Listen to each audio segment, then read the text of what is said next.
The question, before we get going here, the question really is, why are we all here?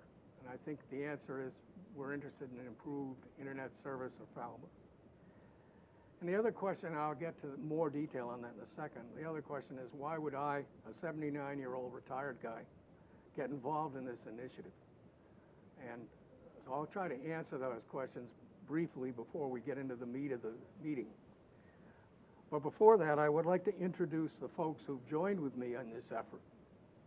We are 5 interested and concerned residents of Falmouth who believe that the time is ripe for the Falmouth community to invest in its future.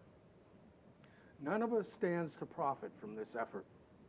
Our goal is simply to build support for and facilitate the creation of a 21st century infrastructure in Falmouth in the form of a community-based fiber optic network that will improve the quality of our lives, promote economic development and innovation that will diversify our economy and create jobs, and create a host of other benefits, such as in education, in the delivery of medical care. The possibilities are endless. So let me introduce our committee. First, Brooks Bartlett. He's back there. Brooks is director of the Economic Development Industrial Corporation, a nonprofit furthering economic development in Falmouth. He's also director of the Falmouth Chamber of Commerce. Peter Cook. Peter is Information Systems Department Head at the Falmouth Public Library and has long been involved in the issues of community networks. But I'm here as a private citizen. Right. And he's here as a private citizen. Third of all, Art Gaylord. Is Art there? Art is co-founder and chairman emeritus of Open Cape, and he's retired information technology director at Hui. David Isenberg.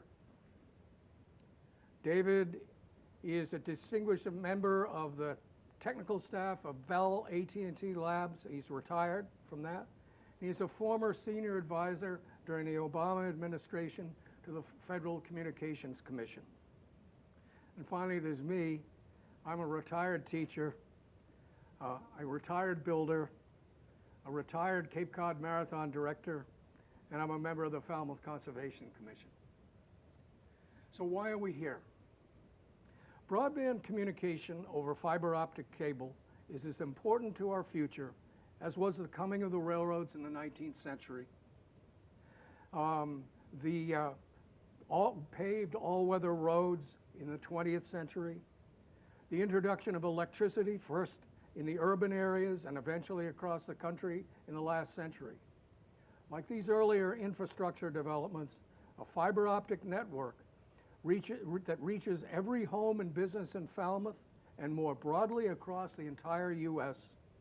will have an enormous impact on our lives and those of us who follow. Fiber optic networks are a reality in many parts of the world and in the U.S. Japan's coverage, for example, reaches 74% of its population. South Korea, 72% of its population. And China is rapidly expanding its fiber optic network and expects to reach 80% coverage very soon. By way of contrast, fiber optic networks serve only 11% of the U.S. population. Bringing this home to Falmouth, we lag behind in many areas in the U.S., and in the world, despite having world-class scientific institutions and many spin-off businesses, while that rely heavily on high-speed internet connection. While Open Cape, about which more will be said later by the folks on this committee, does provide fiber optic high-speed internet connections to town offices, the library, schools, and the scientific institutions in Woods Hole, and soon businesses on Main Street. Fiber optic connection to homes and businesses throughout Falmouth remain a dream. It has been pointed out that perhaps there isn't a viable market for fiber in Falmouth, for if there were, the major telecoms would have already built it. And there's a valid point to that, if the goal is to maximize profits for one's shareholders. But what is important to understand, however, is that Falmouth is not alone in the United States of being underserved. Once we get away from the densely populated urban and suburban areas, fiber optic networks are much scarcer because the economics don't work for major profit-oriented telecoms. However, more than 800 underserved communities across the US and in Massachusetts have taken the challenge and have decided to take control of their own destiny by building and successfully operating their own community-owned broadband networks based on fiber optic cable, and have done so as in public service. And more are on the way. Their success rests on three basic premises. One, they provide similar or better quality services than the major telecoms at an equivalent or lesser price. Second, they provide superior service to their customers. And thirdly, the money stays in the community. That has been the formula. So, why not Falmouth? That's the question that must be addressed at tonight's meeting.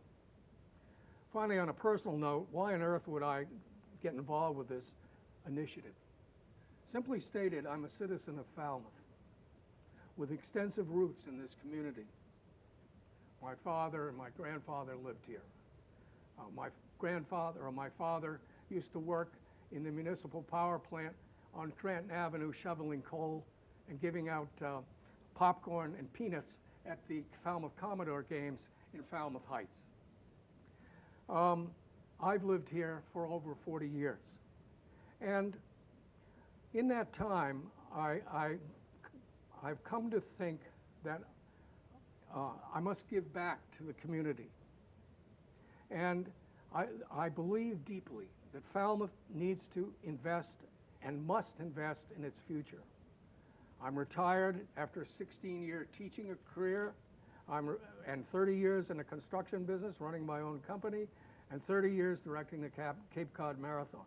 I served on the Falmouth Conservation Commission since 2003. So why not go sit on a beach, play golf, and enjoy life? The answer is that I have a citizen's duty to give back to the community that has meant so much and given so much to me and my family. I feel that in this case, what I've learned that is Falmouth is underserved with broadband, and so I began to read about it, and I said, I want to do something about this. Why can't Falmouth have what other communities have, community-based networks? So I decided to do something, and have gotten involved, and we are looking for you to help going forward. This meeting is, and actually once I started on this little journey, 4 people, the ones that I just introduced, stepped to the plate with no other interest than to see Falmouth be a better place. We hope others will join us on this. And finally, there's an apt Chinese proverb that applies in this situation. A journey of 1,000 miles begins with a single step. So before getting into the meat of this meeting, I want to go over a couple of ground rules to facilitate things. We want you to participate by asking questions and become involved in the discussion as the evening goes on. We want this to be a productive evening for everyone that's in here. As the agenda notes, the heart of the meeting will begin with an overview of the issue by David Isenberg, and that will be followed by a talk by David Talbot, who is our guest speaker, and who has considerable experience with other communities that decided to establish their own networks and who will be introduced by David following David's talk. Following those two presentations, we'll open up the meeting to a question and answer session. When you came to the meeting, we hope you signed in and got a card on which to write down any questions you might have had. If you didn't get a card and want one so you can write a question, raise your hand and Peter or somebody else will make sure that you get one during the course of the meeting. Now, if you have questions that you want to turn in at this point, Peter will collect them, or you can hold on and we'll collect them later on. And what we'll do is we'll collate those together, so similar questions, rather than being asked multiple times, we'll pick one that's representative, and then the members of this committee will discuss it and hopefully provoke some discussion. Also, during the presentations, if you want to ask a question of either David, raise your hand and I'll recognize you, or they will. And they will try to give you a quick answer. If the question requires a more extensive answer or clearly would lead to more general discussion, then Peter will note the topic on this whiteboard and we will come back to it during the Q&A. So that's the basic ground rules. I won't give you a quiz on that, we'll move ahead. And so it's now time for David Isenberg to get up and give his presentation, a primer on fiber.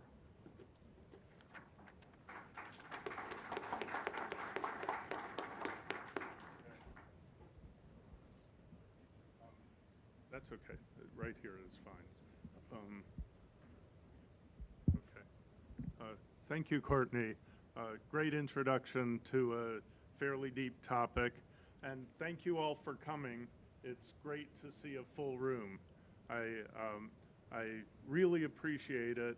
And one of the key things that I want to tell you, and I'll tell you several times, the way that a community gets a network is primarily through community support. We can do it together. It will not be done for us. And if we decide to do it, then the technology is easy to build, the money is easy to find, et cetera, et cetera. But what has to come first, what has to be the basis of a community network is the community. So thank you all for coming. We hope to see you on a more regular basis and gain your involvement as this effort goes forward. So a community network actually is a fairly old concept. Back in the 1890s, when electricity was just starting to be a thing, there were investor-owned electrical companies that went to the big cities and built power plants and started to light up light bulbs and serve the community in that way. And there were other more rural communities that it didn't make sense for the investor-owned utilities to go to, and so they were underserved, or they were only served for the major factories or only in certain areas. So in many cases, communities decided to build their own electrical plant. Today, 15% of electricity in the United States, 15% of customers, it's a rough ballpark, it depends on what exactly you're measuring, but approximately 15% of electricity is generated by public power associations. Community networks, by analogy, are also largely initiated and maintained by communities that are underserved. Verizon's fiber optic service stops at the Bourne Bridge. They decided not to cross the bridge.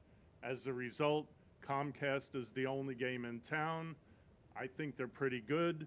I think they're pretty expensive. And I don't know if you've noticed, but I certainly have noticed that on a rainy day in the summertime, when nobody's at the beach but everybody's on Netflix, service gets a little spotty. Verizon DSL, which is their inferior product, was out for 5 days in parts of Falmouth last summer. And yeah, eventually they got it fixed, but you know, 5 days without internet service when we do almost everything on the internet, that was a pretty big deal for some of us. So a community network in general is built with today's technology. As Court says, that's fiber. Community networks in general are faster, less expensive, and more reliable than investor-owned networks because they're built more robustly. They're built for service, not for profit. They attract new businesses and jobs. I mean, you've already said most of this stuff, so I'm just going to move on to the next slide. Whoops, there we go. There are over 800 community networks in the United States. There are various flavors of community network, and David Talbot will go into that a little bit more in depth later.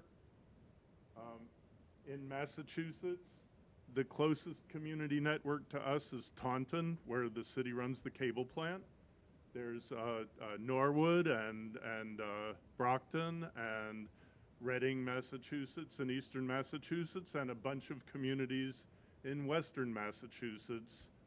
David will discuss that. Oh, I forgot to mention one thing. See those red states? Those red states have laws prohibiting or restricting the building of community networks.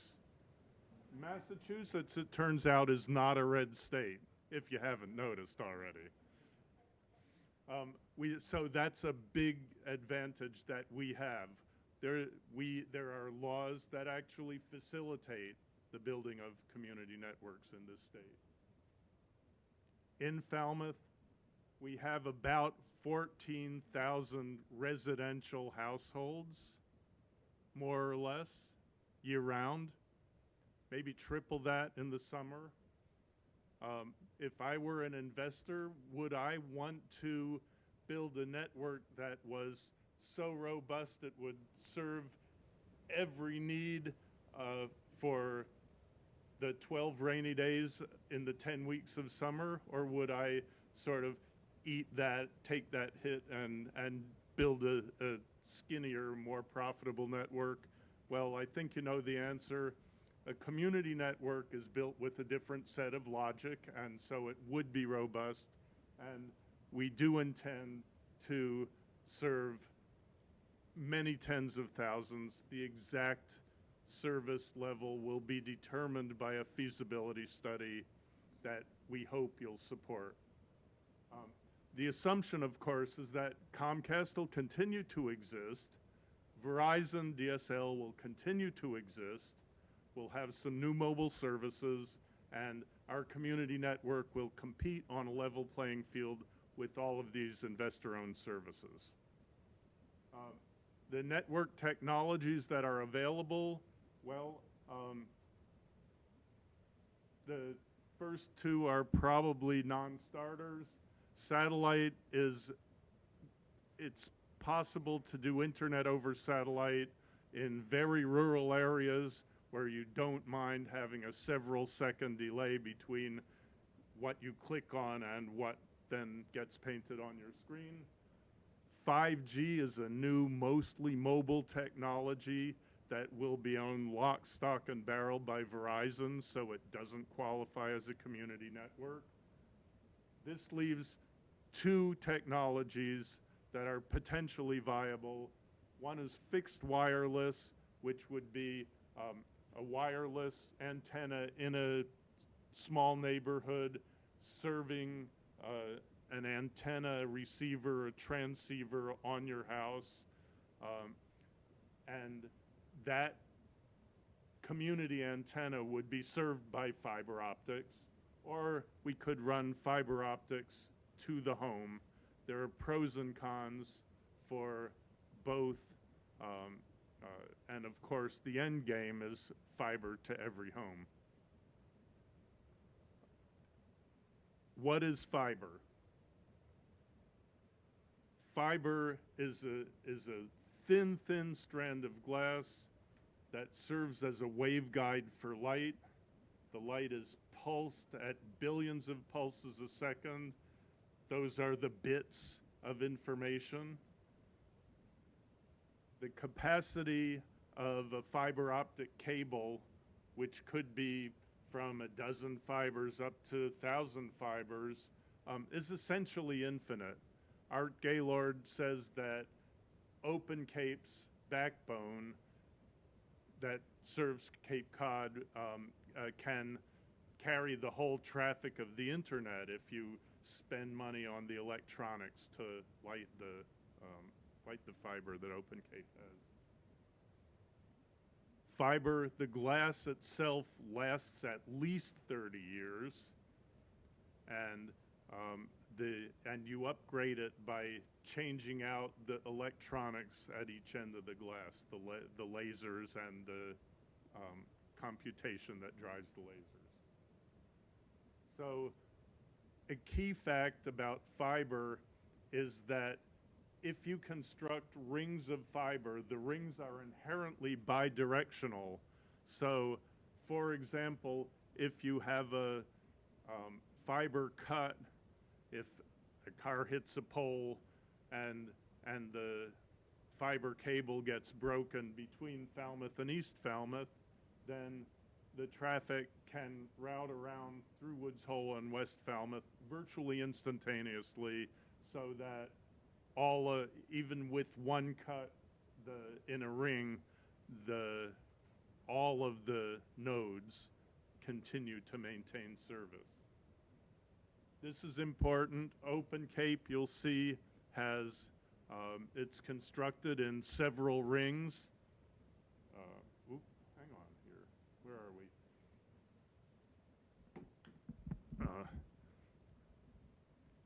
Here's a ring. There's a ring. And Falmouth has its own ring. Actually, I believe it goes like that. But in any case, the reliability of the network comes from its architecture.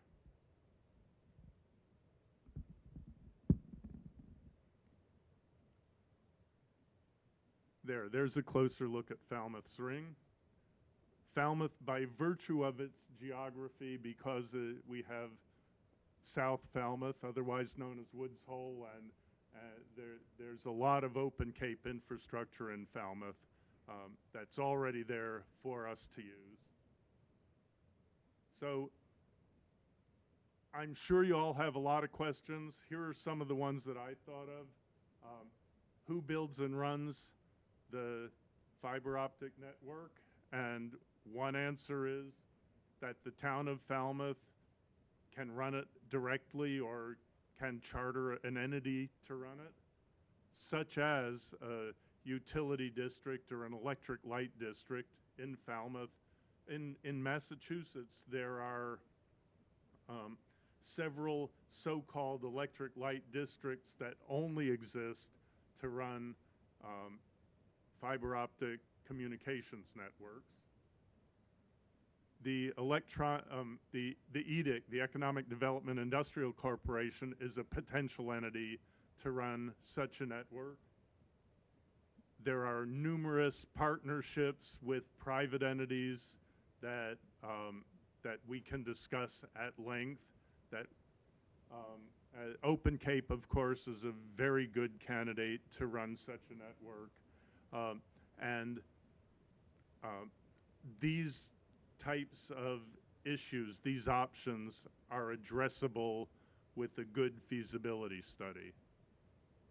Now, the bottom line is that the feasibility study won't tell us, do it this way. It'll say, if you do it this way, there will be pros and cons. If you do it that way, there will be other pros and other cons, et cetera, et cetera. Now, financing. not such a big problem. If we support it, there will be financing. We could do municipal bonds. There are various federal grants and programs, state grants and programs. As in the previous slide, public-private partnerships.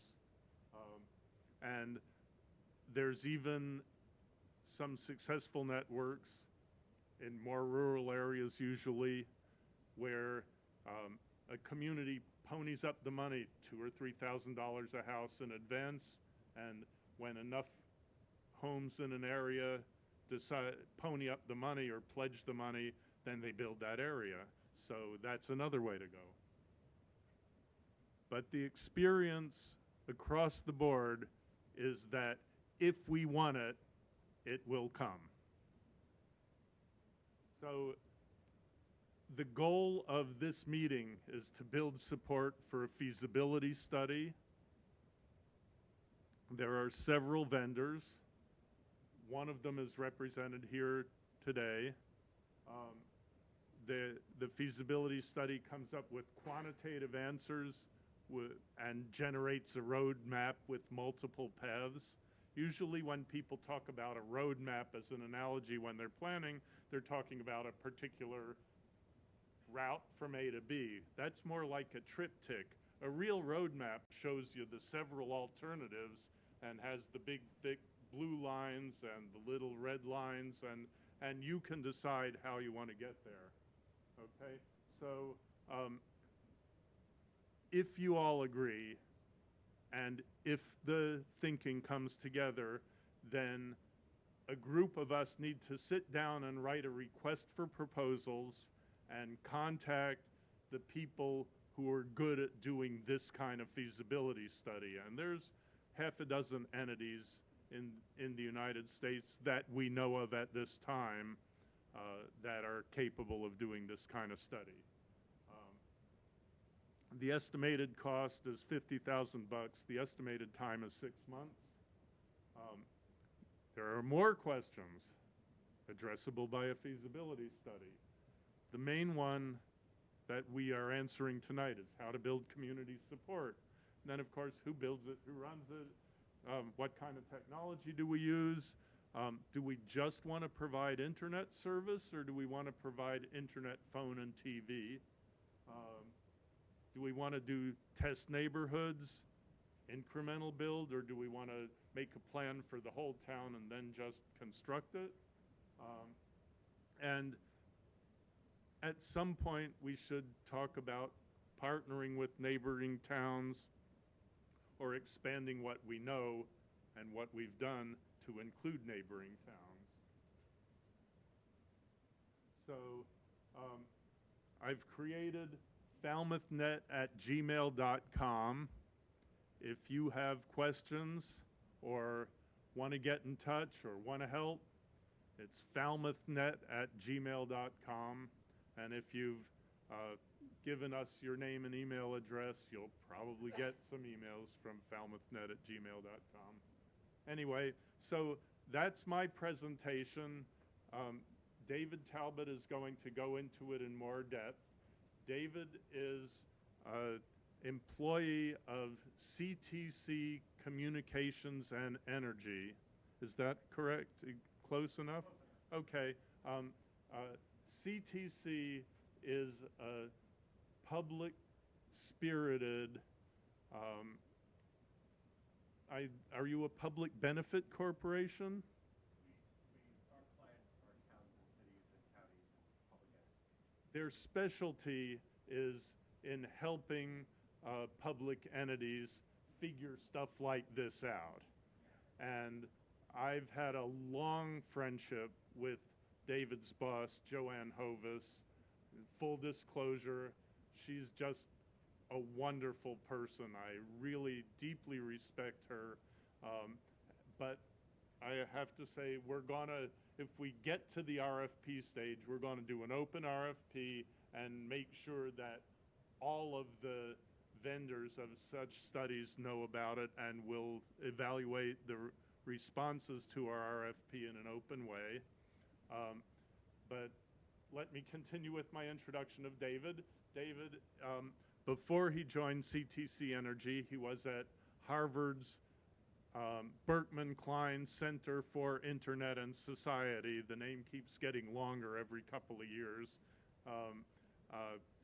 Berkman Klein Center for Internet and Society is a home for a lot of really good policy-oriented research on all aspects of the internet. David, while he was there, did a study on community networks that showed that basically you got more for less, no surprise there, but he actually tracked the figures down. And he's also a member of the Reading, Massachusetts Electric Power Board, which is a public power entity. So please welcome David to Falmouth. David Talbot.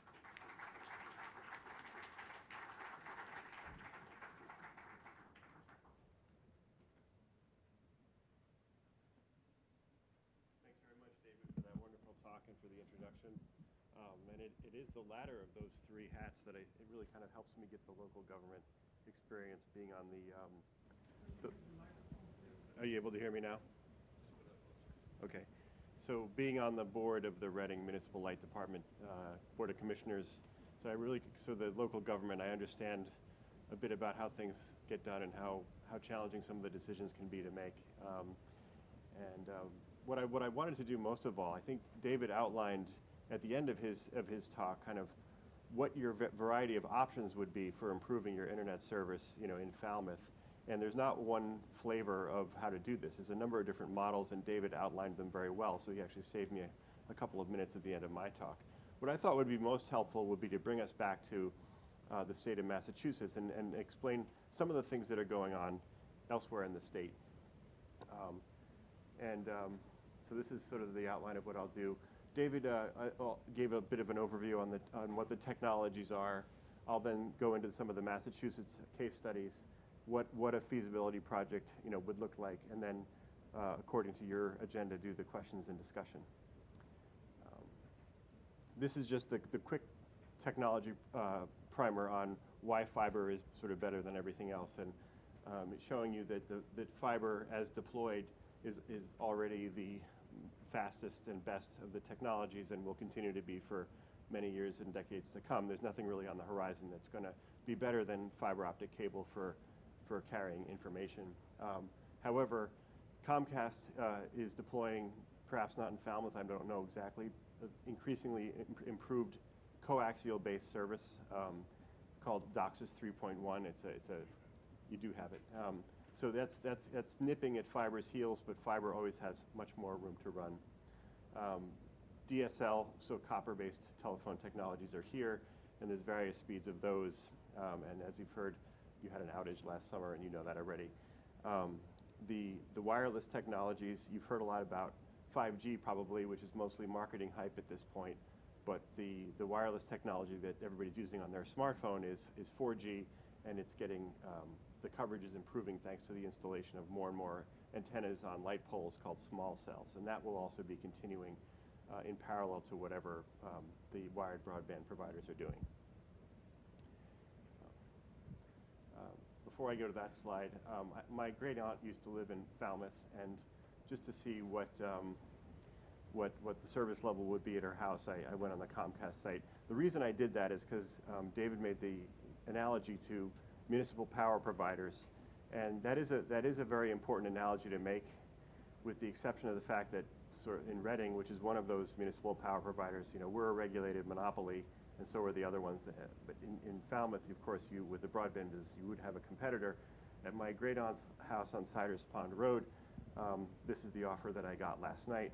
So you have this competitor who would be, obviously there and probably improving their service with whatever you did. So that would be a knock-on benefit and another trend that would occur. And I'd like to move into the state of Massachusetts context.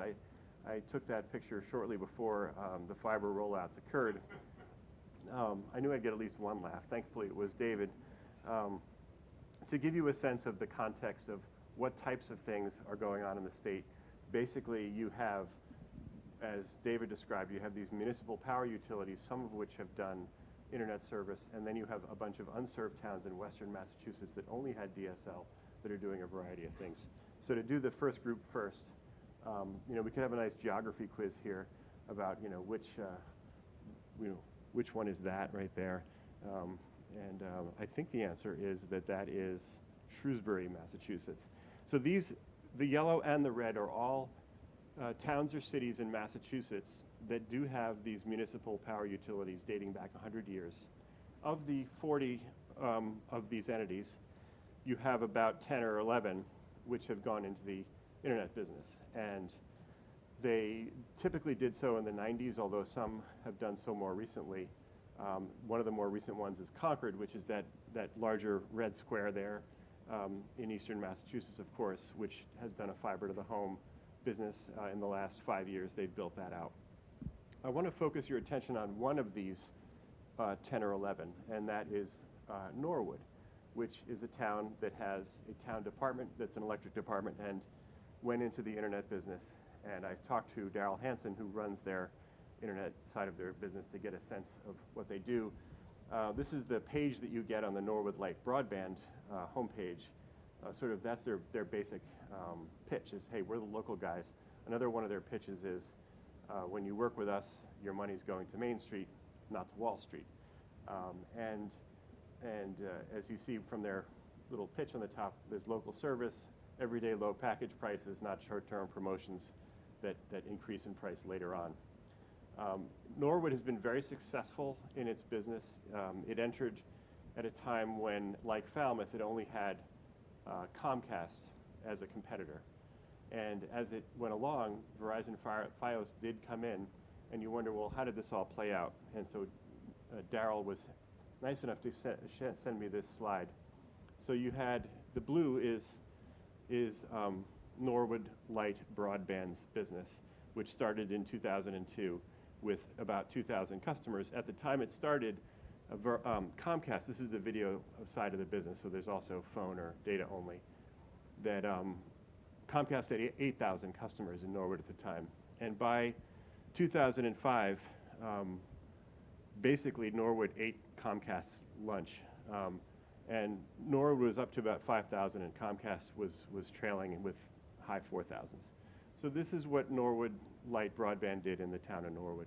Now, Fios came in 2007, and that's the light blue line, so that's the Verizon fiber optic service. And it came in and it started sort of taking a little bit out of both. But as you can see, here we are in 2019, and basically each of the three has about a third market share in the town of Norwood. Now, what's the difference between Norwood and Falmouth? The big difference is that in Norwood, you had this municipal power utility in place. So that is a big advantage. So they have sales and marketing, they have trucks, they own the poles, and all those other sorts of things that, by dint of being in the power business, helps them get started and do this. So that's a clear difference. Nevertheless, they did it. There's another group of context in the state of Massachusetts, which is not the municipal power utilities, but rather the western Massachusetts towns that did not have any cable provider. They had no Comcast or Charter. They had only the telephone-based DSL service. These were known as the unserved towns. So, and there's 42 of them, and they were subject to a lot of federal and state subsidies to get them out of sort of the dark ages, if you will. First, there was a middle mile network that ran through the state with federal and state money. And then after that, the state of Massachusetts came in and subsidized 1/3 of the construction costs for the town networks for last mile service to the homes. So the analogy to Falmouth is, again, not perfect because these are unserved towns, but on the other hand, they did show a lot of models for how towns in Massachusetts can do this. And here are a few of them. I gave one example for each of these buckets, but there were actually a few of each. In the town of Leverett, you had the town build the whole thing by itself. It had, contractors and partners. It actually had help from another municipality. Holyoke Gas and Electric is their network operator. You have the town of Otis, where different, it sort of outsourced this to Westfield, which is a city with a municipal utility and broadband business, and they're building the network for Otis. You had others where the Commonwealth put out an RFP and ended up giving just a subsidy to the cable provider. There were several towns where Comcast just got a subsidy to build where they had not yet built, and the same with Charter. So basically, the Commonwealth put out an RFP and made the decision. Comcast and Charter came forward, said, I'll finish the job. They hadn't done it before. They got the money. They finished and built out their networks. And then there was another model where a bunch of the towns got together and tried to do something collectively. The point of the story is just that there's a number of different models, different partnerships that occurred within these different examples, especially the Leverett and the Otis, where there's a lot of nuance in how those towns did it. And this gets at some of the nuance. This is the town of Leverett, Massachusetts, and it just kind of gives you, don't have to go into all the detail. We're kind of heavy on the presentations here. But there's, they had project management services by another utility, Holyoke Gas and Electric. They have Eversource and Verizon doing the pole attachment agreements. They have contractors building the network. And the select board is obviously managing the whole thing. You have, what you ended up with was Crocker Communications. If you live in Leverett, you're actually paying your internet bill to Crocker Communications. And you know, I can share this slide with you later, but we'll move on through these. I wanted to get to what sort of the meat of what David was talking about, of what is a study? You know, what is it that actually happens here? And what would happen with whoever you might select would be that first there'd be an assessment of what the municipality needs. So what does the town government need that it maybe doesn't already have? You know, what assets do you have that could be used to build a network? Engaging with you know, some of these anchor institutions, or most of them are already served by OpenCape, and identify their needs, and of course engage with OpenCape, which would be a strong partner in the effort. So this is sort of, you know, just going over some of those same points about going over what assets could be used and what roles, you know, OpenCape might play. You develop a network design, a cost estimate, and then strategic guidance, evaluate the various feasibility of connecting anchor institutions, priority businesses, and town facilities, and support future applications like smart cities applications and last mile to homes. And you could build a network and the town could run it directly, or you could have a private provider do the operation of the network. So these are the kinds of questions that a study would address. What are your options? What's the role of OpenCape? How would it be governed? How would it be financed? And that is basically, in a nutshell, what a study would do. I'd be happy to answer questions at the right time about some of these other examples, because they're quite interesting. So that's it. Thank you.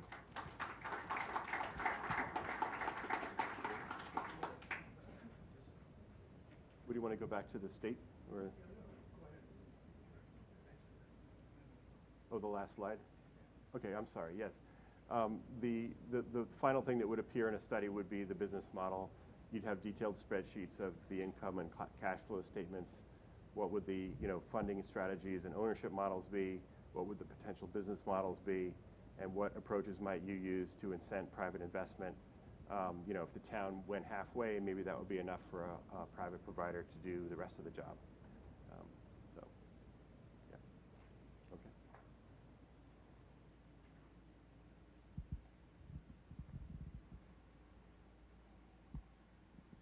I gotta wait for the oh, it's working. That's good. So at this point, we have gone through the formal presentations and we've entered a question and answer period. And some of you had filled out questionnaires or put questions down on a piece of paper. Have these been handed in to anybody? Does anybody have any they'd like to hand in?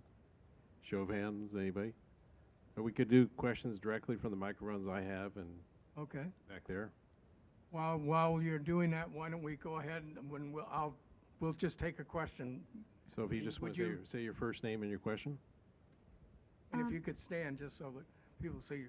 My name is Mary Lois Snowman, and I have a question about the impact of net neutrality. I'm wondering if right now the timing is good for marketing this for a couple of reasons. One, cord cutting is happening at an accelerated rate. People want internet to watch Netflix, Hulu. And then what could happen with net neutrality? Can we be throttled with our speed? I feel like maybe some of that's happening with Comcast, and is this a hedge against that? You want to take a stab at that, or David, or both of you? I would too, yeah. Oh, good. Okay. So my answer is that first of all, network neutrality, that means that the internet provider, such as Comcast or Verizon or our community network,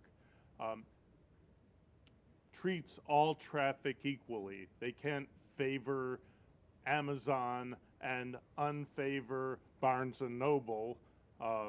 They can't block the New York Times but favor the Washington Post. Network neutrality means that all traffic gets treated in the same even-handed manner. Doesn't mean that everything arrives exactly equally. It means that there is no deliberate interference with the traffic. The question is,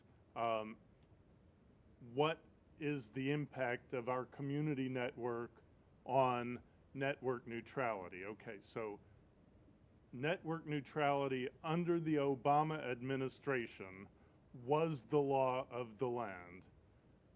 Then under the current FCC, they've repealed network neutrality, so it's no longer the law of the land. That means that if Comcast or Verizon wants to stop you from seeing certain things it doesn't want you to see, or has an agreement that makes it advantageous for you to see other things, and they speed those up so you can see them, they can do that. That's legal. A community network can be as neutral or as biased as the community wants it to be. And I'll stop there. And thank you, David. I was going to make that same point with the additional aspect of privacy. I would double down on that same point and say that with respect to privacy, just as you won't have a private provider that's going to sort of be net neutral as you could be, the privacy rules are something that you can set within your community so that your privacy and your net neutrality are what you would like them to be. So that is something that a town or a community can do. And in fact, let me add one thing, by the way. Concord is one of the towns that has a municipal light plant and a fiber to the home business. And when net neutrality was repealed, and I know anecdotally they got phone calls canceling Comcast and going in with the town network, which is, this did happen. It's a differentiator and people noticed and changed providers on that basis. My name is Bruce Taylor. Could Art or somebody talk a little bit about Open Cape's experience or legal or structural implications of actually providing the kind of support directly for a municipal network like we're talking about? Art's in the back of the room, but he's coming forward. Hi. Yeah, thank you for the question. I don't have to remember what it was. Well, Open Cape was originally constructed as a middle mile provider. That means that we basically built the highway and a relatively small number of off-ramps, which went mainly to large companies, government, and stuff like that, because that's what we could get the money to do. Open Cape's stance in terms of the municipal networks is that we encourage them, we want to encourage them, and we want to cooperate with their formation in any way that we can. It's not Open Cape's intent necessarily to be the driver. We do not intend to become another Comcast. That's not a goal of the company. I mean, Open Cape is a nonprofit. It was built with the idea that It was here to serve the purposes of the community. And the community is not just the Cape, it's southeastern Massachusetts and South Shore as well.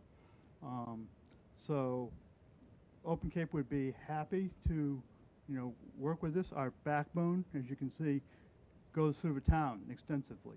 And that actually is a big help in the sense that one of the costs, there's two major costs in building a network like this. One is the backbone, and that to a large extent is built if you decide to use Open Cape. And then there's the laterals of getting to every house or every neighborhood and so forth, and that would still have to be built. But because of the geography of the town, Falmouth is surprisingly well covered at this point. Open Cape actually does do some retail business. They not only serve the town government, the library, et cetera, et cetera. They also serve several hotels, motels. They serve the scientific institutions down in Woods Hole.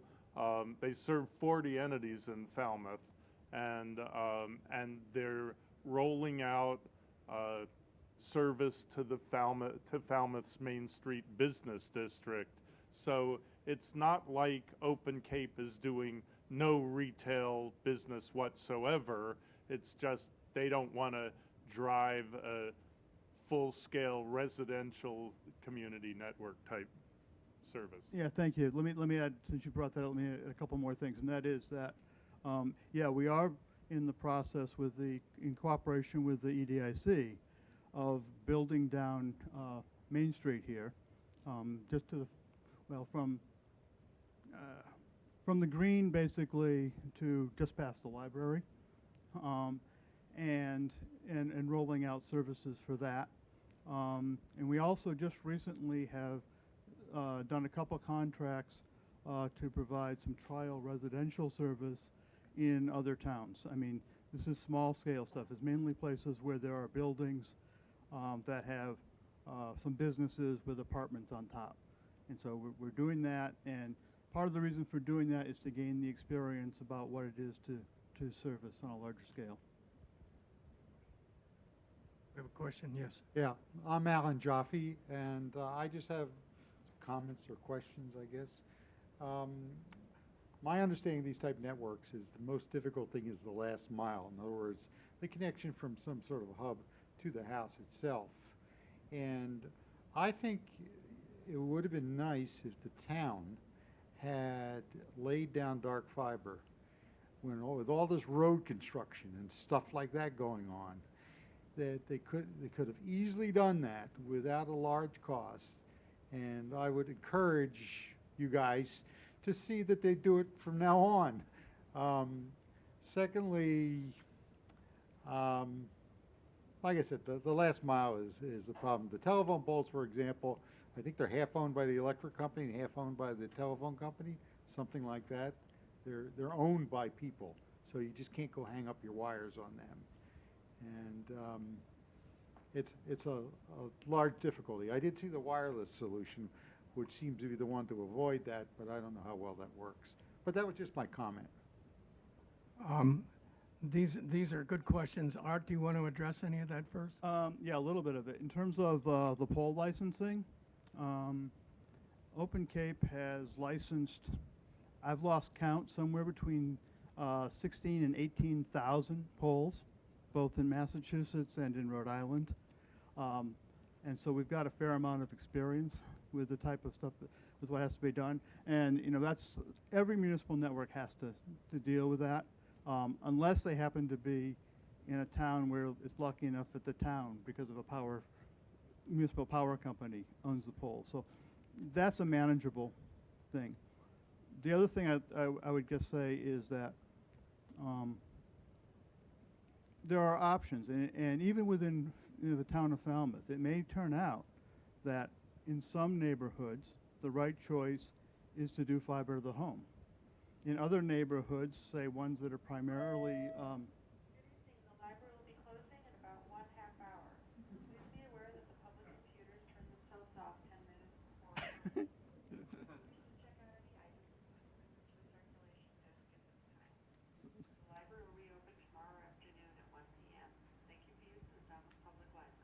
let's move the meeting to the circulation Yeah, desk. Peter, So you can address that on, yeah.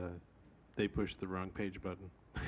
Um, Anyway. So fiber to homes is certainly an option in many cases, but there may be areas in which the best solution is to go fiber into a neighborhood, bring it to a block, and then do fixed wireless from there. That's the type of thing that the feasibility study will help us show. It's also the thing that if this is a locally owned, operated, controlled network, that can be decided on a case-by-case basis. It's not going to be, a large national company which is trying to roll out a one-size-fits-all model and say that's what you get. Okay. And I would like to add, you raise a point about why can't they put conduit down the street? And it seems like a logical question. Unfortunately, we have some of the people on the selectmen you should answer. You should address that question to them. But the point is that putting conduit in the ground, it sounds pretty easy, but there is a cost to it. And the town has to recognize that that's a priority and then budget for it. I can't speak for what's gone in the past. I would hope going forward they think that way. And I'll follow that up by saying, going back to my experience as a builder. For 30 years I was in the construction business, and I'd be building a new house. And it was cheap money, and it increased the value of the house to run. At that point there wasn't fiber optic, but I would run home runs of Cat 5 cable throughout the house to a central point, just while the walls were open. I would run cable throughout the house so that when the customer got there, we could hook it up and he was ready to go. We didn't know which room he was going to put the stuff in, so it went into every room. But the cost was minor. And I would like to hope, going forward, if this ever goes anywhere, the builders like Doug and others would, as a matter of course, run fiber optic home run cable throughout the houses and buildings they built. I've had conversations already with a couple of builders about the idea, starting twisting their mind. And when the trenches are open from the street to the house, when they're putting in the other utilities, they drop a conduit in and throw the fiber in. It's not a lot of money, but it's a way of getting at that sort of issue. And it's a matter of rethinking what we're trying to do. Got a question over there. Yes. Steve, I personally could care less about cable TV, but from the advertising they do, I would submit that many residential users like the fact that they can amortize their Comcast bill over not just internet, but also cable TV. Can community networks get that kind of content? Because I also submit that most people don't want to pay both bills. Address that, Art? Me again? Yeah. Well, that's, what services get offered would be something that would be for the town or this organization to look at. And the feasibility study would give us pros and cons of both. I agree with you that a lot of people don't want to pay another bill, and but if there's a sufficient savings, they would. And over time, what we're seeing is that more and more people, are abandoning the fixed cable offerings for TV and so forth, and are using streaming options. And so they sign up for a Hulu or an Amazon Prime or whatever. I don't want to list them all, but I don't want to pick people out either. So, and I think that's going to be the trend. There are ways in which, if it were decided that franchised cable or franchised TV services were a desirable or a necessary thing in Falmouth, there are ways that could be arranged. I can add a little bit to that. We have examples in the state where the municipal provider does full triple play just like its competitors, and Norwood is one. So that you can get the triple play with Norwood or with Fios or Comcast in the town of Norwood. On the other hand, others don't do that. Like Concord, for reasons that it deemed valid, just decided to do data only. So you get just a fast, symmetrical data connection from the Concord Municipal Light Plant. If you want the triple play, you're working with Comcast, and that's just a decision that the town made. And there's many flavors of what the business models and the offerings could be, and that's just one of a handful of things that a study could address of, what is it that you would like to do and what are the pros and cons of those options. While I'm on Norwood, I want to add one thing that I meant to get into. I was kind of feeling the need to speed it along through the presentation. But when I talked to the Norwood, the person who runs the Norwood business, he really highlighted, what their basic strategy was and why, a customer might choose the Norwood triple play versus the others, even though not all the video offerings might be there because of exclusive deals that Comcast might be providing. And it's that they don't increase their prices. So it's not a short-term price with a price increase after a year or two. That's a big differentiator of the municipal networks. They don't do that to you.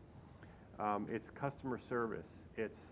So you get a call, you're actually going to get somebody on the phone, and they're going to be out there that day at your house fixing the problem. I mean, again, you don't get that with the big providers. And they do other things. They're involved in the community, providing free Wi-Fi in public areas, donating to local groups. They're just kind of around. They're part of the community. It's the Main Street versus Wall Street, and he kept emphasizing that. There's a lot to that. I think we have a lot more questions. I just wanted Okay. to address one aspect of this very briefly, and that is that this is one of the really big questions that will definitely be addressed by a feasibility study. Should we offer just fast internet and depend on over-the-top services for our telephone and our video entertainment? Or should we actually offer the full retail triple play? That's an obvious question that will be addressed. Sam, you had a question? Actually, a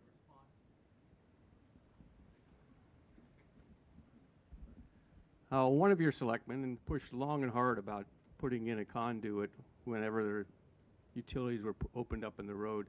And Art was actually part of a discussion with our town manager and our DPW director. And I'm an engineer and a physicist by background, so I don't like to be snowed with technical arguments. But when they sat down and talked about the difficulties of running a conduit, first of all, you have to separate it from the water main that they're putting in right now, because if the water main breaks, you don't want to be cutting through fiber optics in order to be able to repair your water main. So you have to separate them. So there's a logistics issue and a lot of technical difficulty of doing that. In fact, Ray Jack was a part of that meeting, and he actually has experience in running conduits in the streets of Baltimore, and he talked a little bit about the technical challenges of intercepting other kinds of utilities that run under the street constantly and dealing with that as a problem. So we were looking at this a year and a half ago before they started digging in the streets, and it was pretty obvious that it's technically much more challenging than the naive assumptions that most of us have about just laying a fiber optic conduit or communication conduit in general in the street. It makes a lot of sense, and if we were an urban area, it would be justifiable. We would do that, and we would lease out the space and basically get that money back over long term, but it didn't make financial sense at this point. It's a bit more complicated than we might have assumed. Court? I think we had a question way in the back. Mike? Thanks. Good evening, everyone. I'm Michael Galasso. I'm with the Falmouth EDIC. And Art's correct. We are currently working with the merchants on Main Street to install high-speed fiber to the merchants on Main Street because they had a problem running their credit cards during the summer when Comcast didn't have enough power to run that. So I've got two questions. The state announced earlier this week a green initiative which will provide money to communities to install what's called microgrids. I'm wondering whether or not we could get a line item in that bill to help us build out the fiber optic service here in Falmouth. I also want to thank you gentlemen for taking the time to put this together. Really appreciate it. I know how much time it takes to put these type of projects together from doing it from the EDIC. The other question I have is whether or not we ought to be thinking a little bit more broader. We talked about the cost of having to connect and to use the telephone poles that are owned by the telephone company in Eversource. Is it a good time now for us to be looking at doing our own electrical system in our community, like some of these other communities have, like Concord? Since we have to, string the lines and use their poles, shouldn't we just go ahead and buy the poles and buy out Eversource and have our own municipal power system? And wouldn't that be a good time to do that now? So those are my two questions, whether or not we can look at getting some money out of the bill that's being put together for the green initiative in our community, and whether or not we ought to broaden our horizon a little bit and just take over the power system in our community. Thank you. Anybody want to handle that one? Great question. I love thinking big.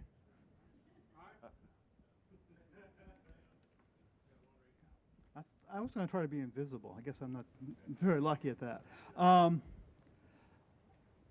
don't want to get into the thing about, well, actually, in terms of the poles and so forth, I would be the last person to recommend that we buy the poles in Falmouth for a lot of reasons. One is, and perhaps the main one, is they're almost all in terrible shape. And when they break, you fix them. If they were brand new infrastructure, then maybe, but given the state of the poles in Falmouth, no. But I think it's a good thought, and it's something that is definitely worth thinking about.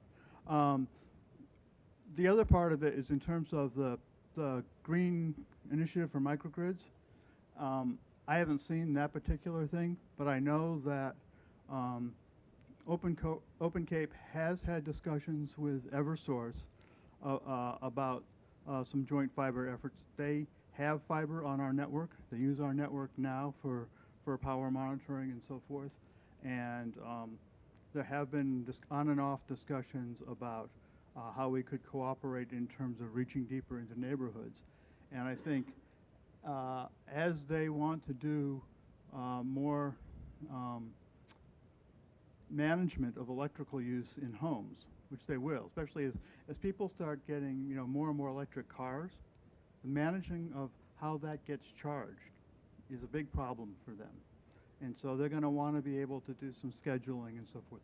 And to do that, they need the communications and so forth. And that means bringing some fiber into the neighborhood. So yes, I think they are a potential source of people to work with. I'd like to reinforce what Art said.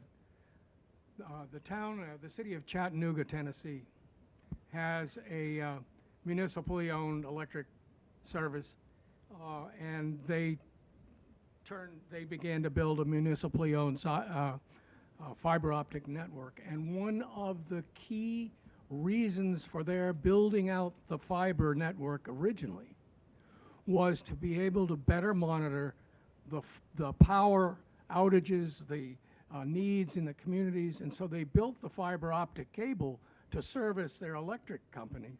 And they were already in the towns and in the neighborhoods and on the streets and near the houses. And so it was a simple matter to say, well, if we can use it for that, we can use it for all the other services that you associate with. So this is a model, and this is what a feasibility study may show us. The smart grid piece is another wrinkle. There are applications on a utility grid that need fiber. You don't need as much of it as you might think.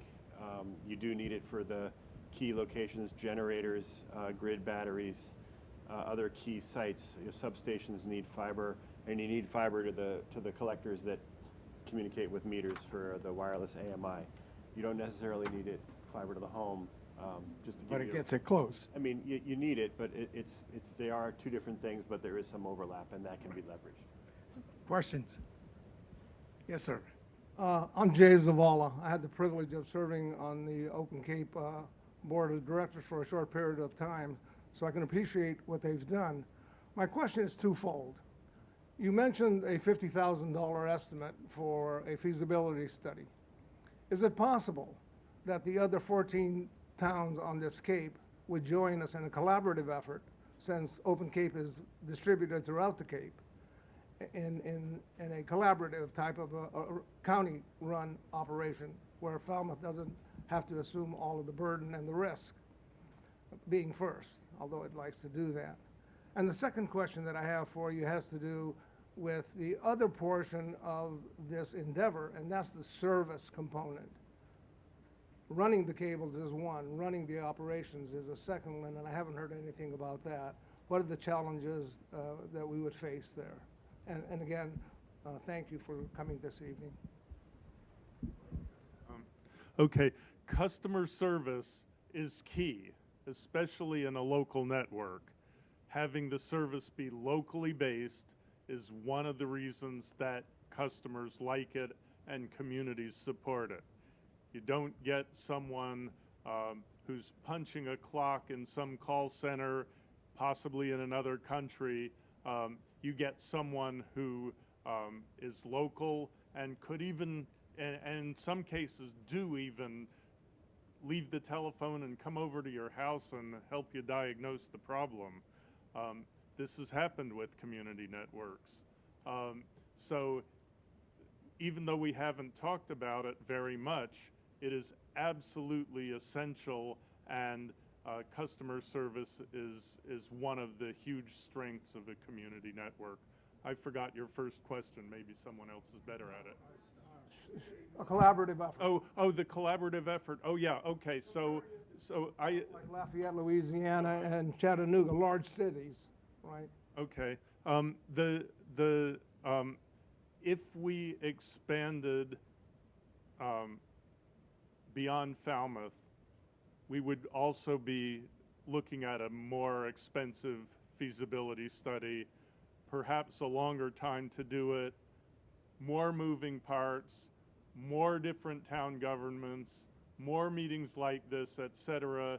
I think there's a whole lot of merit to the word local, and so I would encourage us to start here now with what we've got, but I'd also like to hear David talk about a Cape-wide study versus a Falmouth study. I agree with what David just said, and the devil is very much in the details, and I really don't mean to be here talking about what my company does. I mean, I'm slightly uncomfortable on that pace, but just to let you know, I know that when we do these, there's multiple revisions, and not until everybody knows every number, every assumption, and has worked them all over, and we're on version 32, and everybody understands it, is when that's done, is when the town says it's done.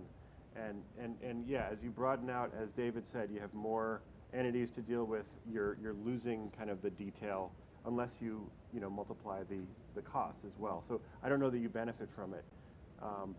Not to say that other towns shouldn't study, but I think you need to understand every block, every pole, every mileage, every premises, and really nail it all down is what you want. If it's one town or if it's 10 towns, you want that level of detail. You want to know what you're getting into. You had another point about where the operations cost. Yes, there's a capital cost, and then there's an operations and maintenance cost, which is ongoing, and part of that, and then there's the customer service cost. So there's multiple pieces to this. The slides that I skipped over because I saw a bunch of heads banging into the backs of chairs was some detail on that, but it gets gets heavy into who these entities are that are doing all these parts, what those costs are, how that's all worked out is very important to get right and include all those costs. Got a question in the back. Yep. Hi there, I'm Tom Pucci. I've been IT operations manager, town of Falmouth, 31 years. I'm sitting here with John Crockett. Him and I started putting in the first Wi-Fi point-to-point between the fire department and the town hall probably 25 years ago, when the cost of T1 carriers were unbelievably expensive. We've wired this building. We've put in the fiber between Town Hall and the fire station and the library. We've put a lot of Wi-Fi up. We've worked with Art and Open Cape, putting in all the beginnings of Open Cape, and our first agreement with a town, I think, was actually written by our IT department and you guys.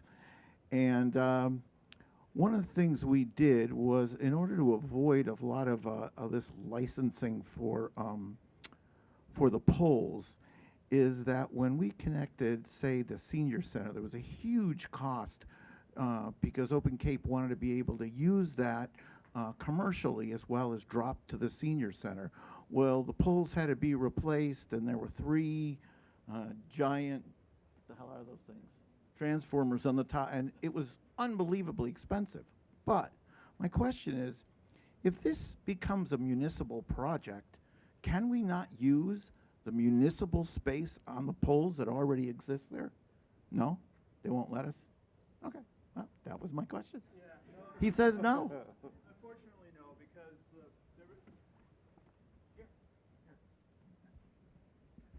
oh boy, now we're getting real deep. Telephone pole structure.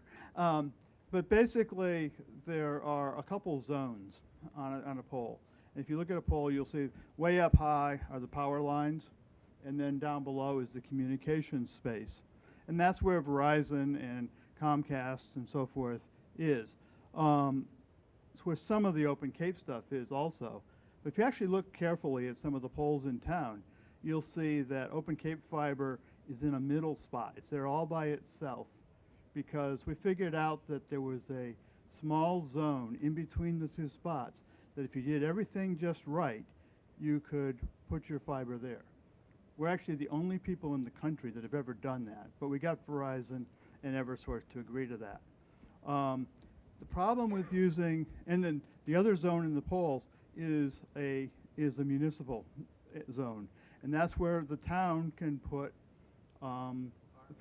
fire. And originally, it was for fire alarms.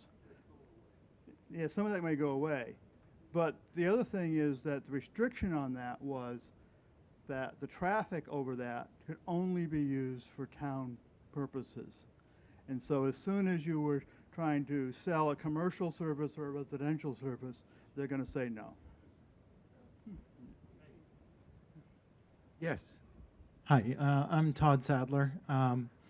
My question is, we've talked a lot about, the feasibility study and those types of things, but who does that? Where are we going from here on, like, for a timeline? How long is it? Who do we have to get authorized to authorize an RFP? I know town government can sometimes take quite a while on these types of projects, but, I just want to kind of get an idea of what I'm getting into. That's an excellent question, and we are at a point where we are an informal committee, and we're not authorized by anybody. We're trying to convince those who want to be, who can authorize this stuff, like our selectmen, like the town, like maybe the EDIC, to take the ball and run with it. We're an advocacy group. And this is obviously the next step. We want to get a feasibility study done. We want to get a feasibility study done relatively soon. This group, informal as we are, have no standing to put out an RFP to anybody. We could, but where are we going to get $50,000 and what do we do with it? So what we got to hope is that we can convince our selectmen that maybe they authorize town funds for a feasibility study on this, and I will come and talk to you folks at your next meeting about that very point. Or another option is that we go to the next meeting of the EDIC next Tuesday and talk to them about this and maybe convince them that they should be the body to do this. Or there may be other approaches. We don't want to let the ball drop right here. We want this to be the first step.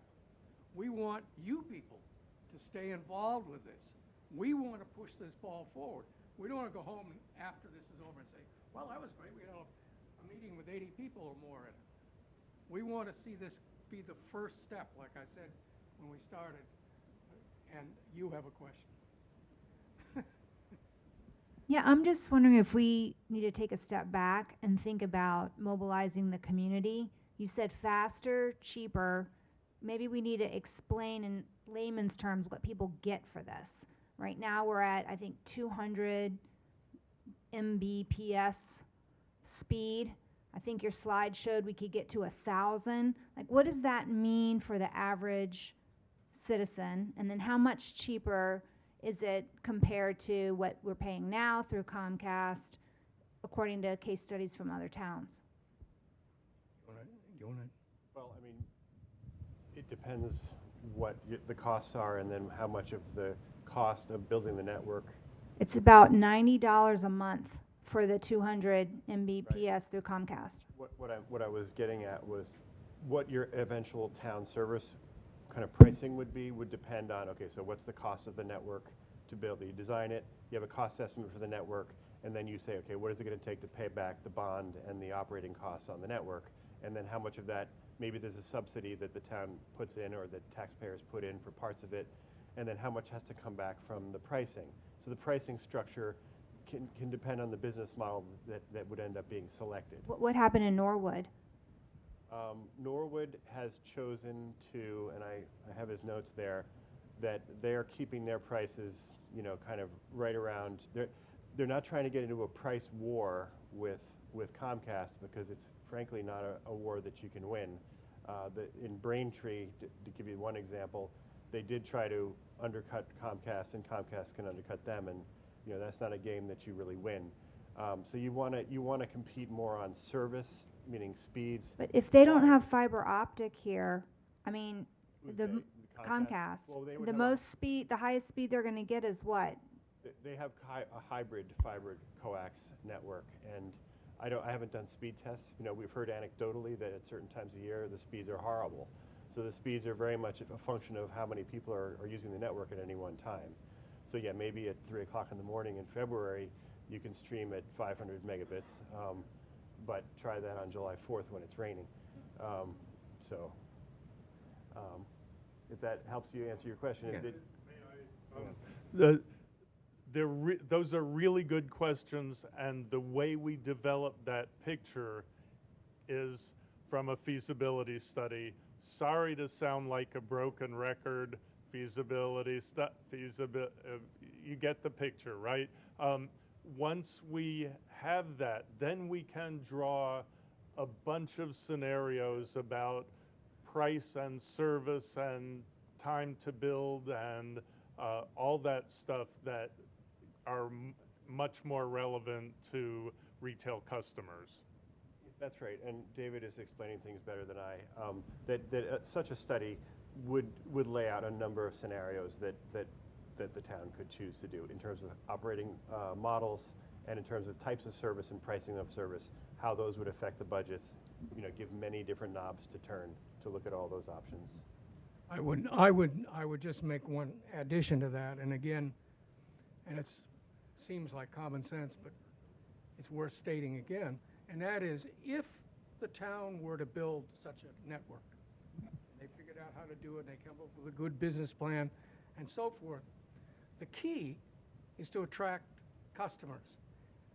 The key is to have somebody decide that they will be better off by going with a local network because of whatever, service, price, a combination of things, and certainly any network that gets built, if it's going to succeed, has to be competitive with, it doesn't mean they're going to come in and go, as he said, sell the same thing that Comcast does for a quarter of the price just to say it's cheaper.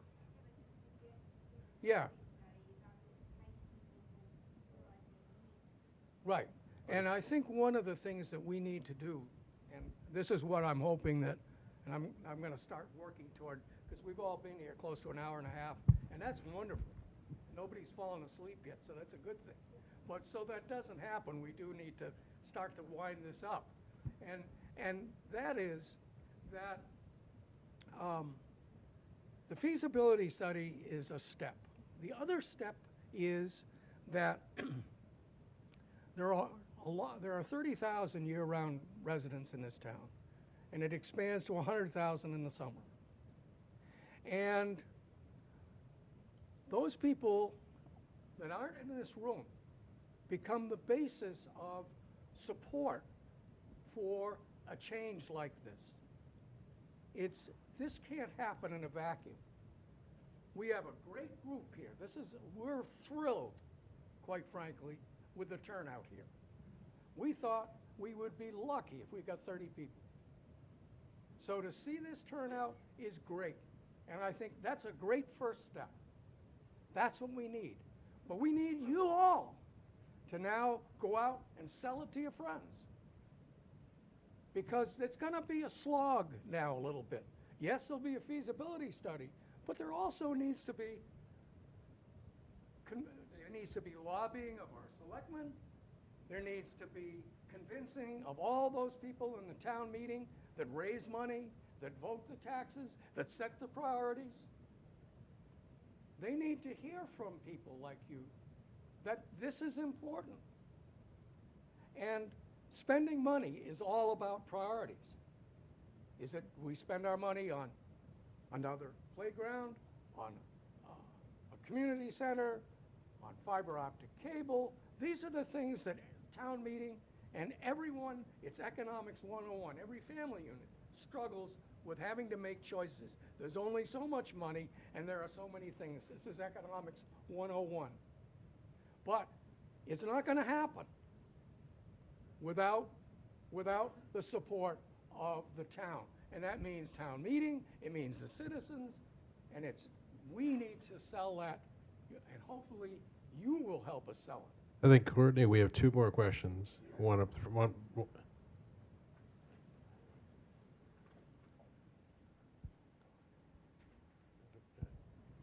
So I have really more of a comment and offer. First, my name's Bob Egan. I'm a network architect and technologist. I was one of the founders of Wi-Fi. So I've been around this business a very long time. I think the other thing is you talk about selling this to the populace and the town council is also to sell this and make the bet on the future of Falmouth. Because when I have worked with other municipalities, it's more about thinking around the smart city model, right? Which is just not about what today's cable looks like, what today's phone service looks like, what today's internet, and of course the dependencies associated with the politics of net neutrality. But really to think about what the future of video services and internet services is going to look like, and building that and operating that as a town entity. It tends to attract business. It helps with our education and our youth base, but both in retaining but attracting a younger population as well. So I think that has to be part of the sales pitch. And my offer is to help you along with some of that if you want time. Yeah, this is Ken Peel. Just a question about the feasibility study. When you come to evaluate the community needs, how do you prioritize the homeowner versus the small business? Most people here, I think, are homeowners. They want to know what I'm going to get at my house. And we're talking about other needs, right? So how do you prioritize those two? One way is to do, a statistically valid mailed survey of the community, which is something that I and I'm sure the other firms have done, our firm and others also do. That's one way to get a good sampling of what people want, what they're willing to pay for, what the needs assessment is. And that goes for businesses as well. There's a question way in the back. Hi, my name is Joseph Kellendorfer. I'm actually one of those startups, spin-offs from our scientific institutions. So I'm speaking from the small business opportunity here. And I think outlining the importance of supporting businesses and economic attraction is very important. I think for our community, we're very attractive to live. It's important to attract young folks to work here.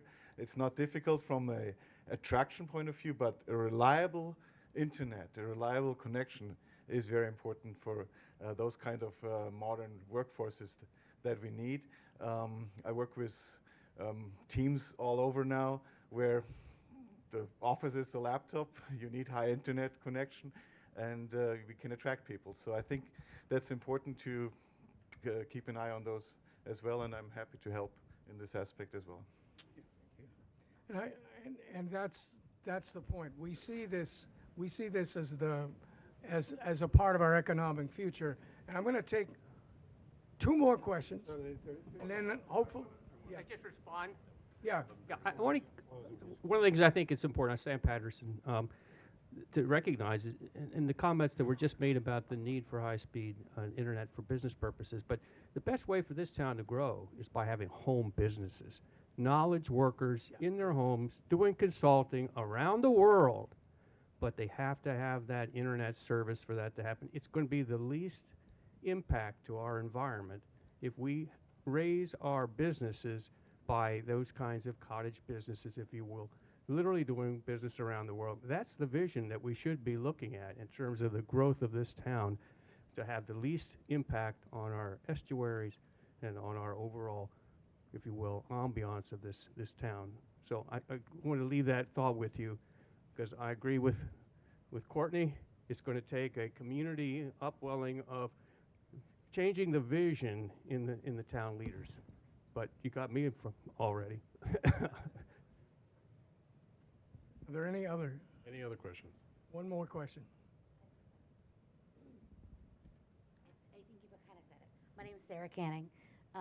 So what can we do to help you get your feasibility done?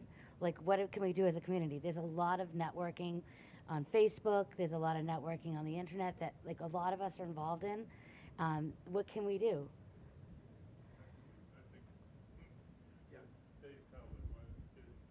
Well, I mean, I think the lift to get a feasibility study done is not perhaps as big as you may think it is. It's the expenditure, as David outlined, isn't that vast in the scheme of things. It's once you have a study and you have options, put out before you, and then deciding what to do. That's the real, that's the hard one.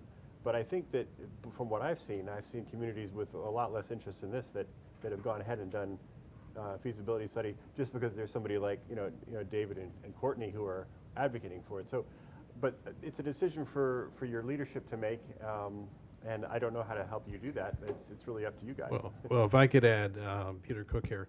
If I could add this, I've been spending the last few weeks advertising this on 4 or 5 Facebook Falmouth groups, and a number of people. I'm glad you came out as a result of seeing all that. Hope I didn't bore you to death, but I'm glad you came.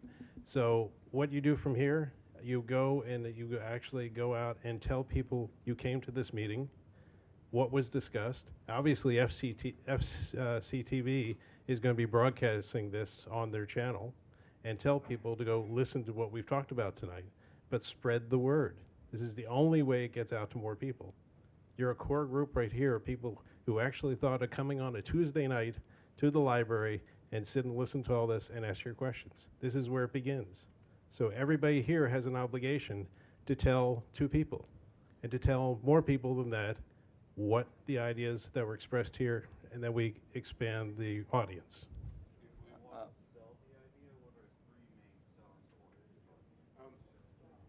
Local investment for community service, not for profit, and community control, which means network neutrality, freedom from surveillance, upgrading as necessary, great customer service, etc.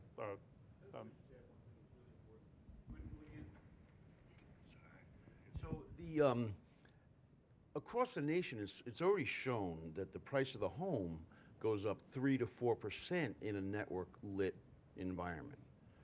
So that is a sales pitch that we can use straight across the board for everybody to use cost justification, right? You are absolutely right.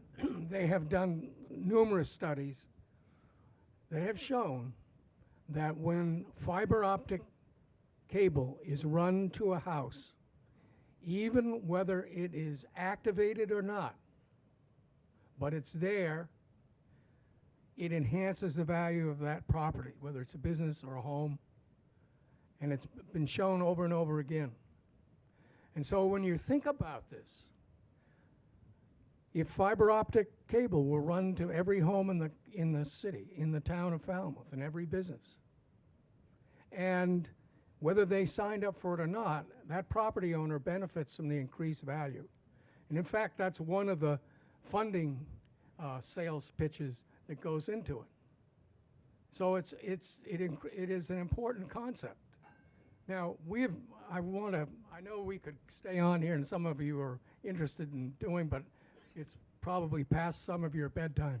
And so we need to kind of wind this up. Not to say this is the last of it. It's the beginning. And the next step is the feasibility study. But do you want to say a few things first and then? Okay. Well, first of all, let's thank our guest speaker, David Talbot, who came down from Boston. Thank you, David. Thank you, David. Okay. Second, our email address for the 5 of us is falmouthnet@gmail.com. You can reach all 5 of us that way. Third, if anybody knows any wealthy individuals, the 5 of us could become a nonprofit 501c3 in a week and take their $50,000 and do that feasibility study on our own. It wouldn't be as good as if we had the community all rising up together, but it would be a way to get it done. Or 5 wealthy individuals who could kick in $10,000, or businesses who thought it was in their interest to have better work at home for their employees, et cetera, et cetera. There's a lot of ways to skin that cat if there's community support. So finally, I want to thank everybody, the distinguished people, Bob Egan and Steve Tom, who have spent their lives in the networking profession, and the rest of, I see a lot of friends here and a lot of distinguished members of our community. And thank you all very much for coming out and spending your Tuesday evening on this important topic. Art? I'd like to add just one thing, and that is, in case you're sort of like, well, how could this really happen? Is this even possible? I'll point out that Open Cape, which we've talked a lot about, started out as 3 people meeting in a room. No money, no support, or anything else. We started talking to other people in towns across the Cape, spent a lot of time with that. Ultimately, we managed to get a $50,000 grant from the Cape Cod Commission to do, guess what, a feasibility study. And everything, then took off from there. So if you think, how could a group of just a couple people, with all of you in this room, manage to accomplish something like that? I can give you a sound example right here on the Cape that it can be done. The silent member of our committee. Thank everyone for giving us your name and email address. If you missed this list, there's the contact information. Just send us your information and we will get you on the list. Thank you very much for coming tonight. One last thing, and then the meeting is adjourned. And that is, if any of you are interested in becoming involved with this effort, just send an email to falmouthnet@gmail.com and we'll put you to work. Thank you for coming.